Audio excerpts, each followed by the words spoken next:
the questions come up as to why do certain learning experiences tend to stick better than other learning experiences. That's a concept that a lot of business books, business libraries, etc. have been asking this question of stickiness. What brings about stickiness? Why does one set of storytelling stick? Why do things stick in people's minds and other things just slip out? What causes something to really bind and become part of consciousness, and other things are simply observed and taken on and then drift off in one ear and out the other, so to speak?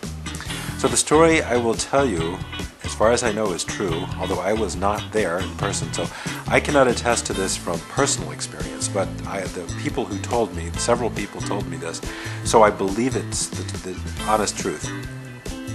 In 1983, I think, when I was doing my practitioner training, at the end of that training, a number of us were very interested in taking NLP further, and John Grinder had come to Philadelphia, and he did a several-day training there in Philadelphia, which very much convinced me that I wanted to follow up and study Grinder's approach. That seemed to be, to me, the approach that really contained, at that time, where my mind was at that time, contained the deepest, most vital kernel of NLP for my own uses.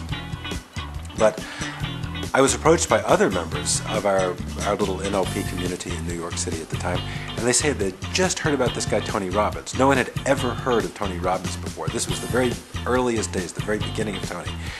And so I went over to Santa Cruz to study John's approach in Santa Cruz, and I think they went to Phoenix, Arizona. I believe that's where this took place.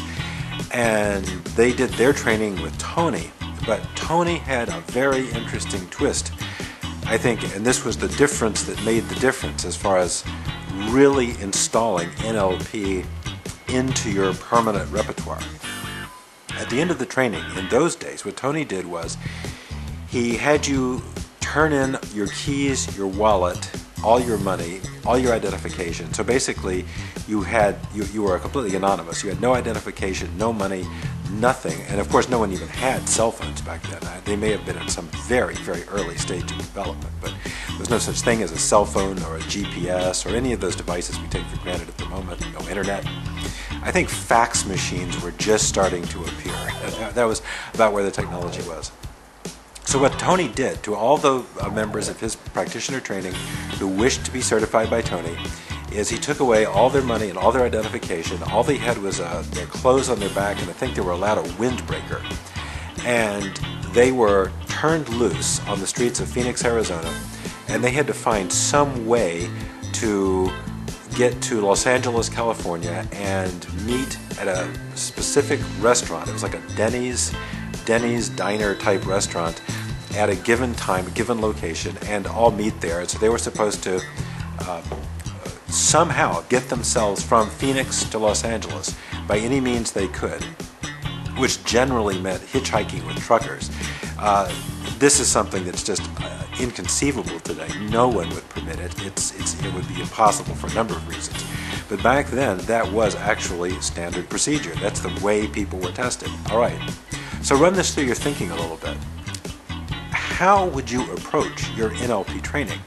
What sorts of engagement would you bring to it? How seriously would you take it? How many parts of your mind and how many different aspects of yourself and deeper, more hidden parts of yourself would be fully incorporated and fully engaged in every level, and the seriousness you would take it, the full learning process, if you knew that the way you would be tested is you would be asked to, using all of your skill sets and all of your orienting skills and rapport skills, congruence detection, etc., safely get yourself from Phoenix to Los Angeles. So I don't know how long that is in miles, 800 miles or something.